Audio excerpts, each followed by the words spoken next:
Der, good mornings, og velkommen til Yin Mester Madsens introduktion til Yin Yoga. For dig, der ikke kender til Yin Yoga, kommer her lige the basic things about Yin Yoga. Hvad er Yin Yoga? Og hvad kræver det at lave Yin Yoga? Og hvad får man ud af at lave Yin Yoga? Ja, se du. Rent praktisk består Yin Yoga af en lille start i form af noget meditation, for ligesom at tune ind i sig selv, og ligesom lige få bragt opmærksomheden indad. Det tager cirka et par minutter, 5 minutter måske, alt efter temperament. Bagefter går man i gang med nogle stillinger, nogle asanas, hvor man ligger i typisk 3, 4, 5 minutter, altså i lang tid, i nogle stræk, hvor man strækker i bindevævet, nærmere bestemt ind i myofascia, som er her vores indre energi løber i kroppen. Så påvirker man også sine medianbaner, som løber forskellige steder, som connecter og vores organer, så det har også indflydelse på det. Og så får du også dit nervesystem ned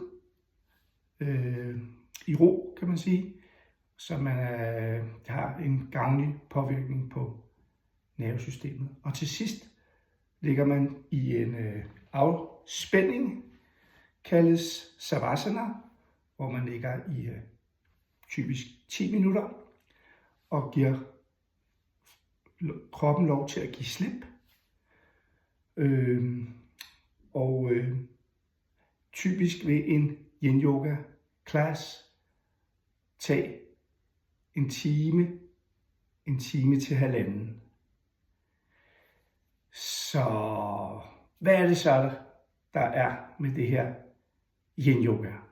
Ja, altså, man kan sige, når vi er ude, og vi er sociale, og vi er på arbejde, skal præstere, så er vi ude i vores udadgående energi, vores yang-energi. Og hvis den hele tiden er på, så skabes der en ubalance indeni.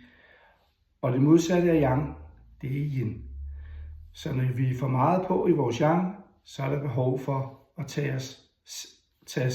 os af vores indre energi, vores yin. Og der er Yin Yoga en rigtig god måde, synes jeg. Der er også andre metoder. Meditation er jo bare en af dem. Men jeg synes, i Yin Yoga, der får man både via meditationen får man sit nervesystem i brug.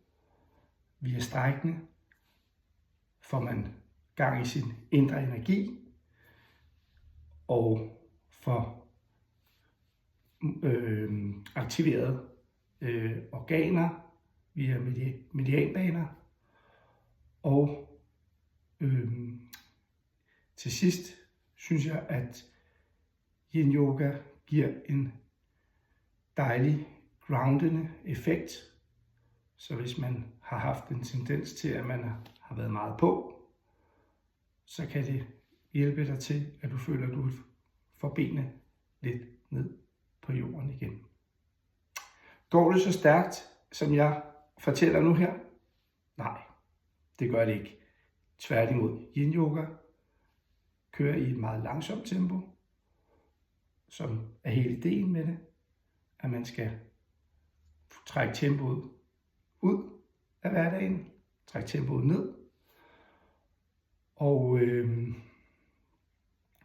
hvis du er helt nybegynder og prøver Yin Yoga første gang, så vil du måske opdage en sådan uro, og det kan måske være sådan lidt provokerende inde i dig, og skal ligge stille i 1,5 time. Men så vil jeg bare sige, så har du fat i noget her, fordi så er der nok behov for det. Jeg håber, at det har givet et lille indblik i yin-yogaen, og så vil jeg bare sige, namaste, ha' en dejlig dag.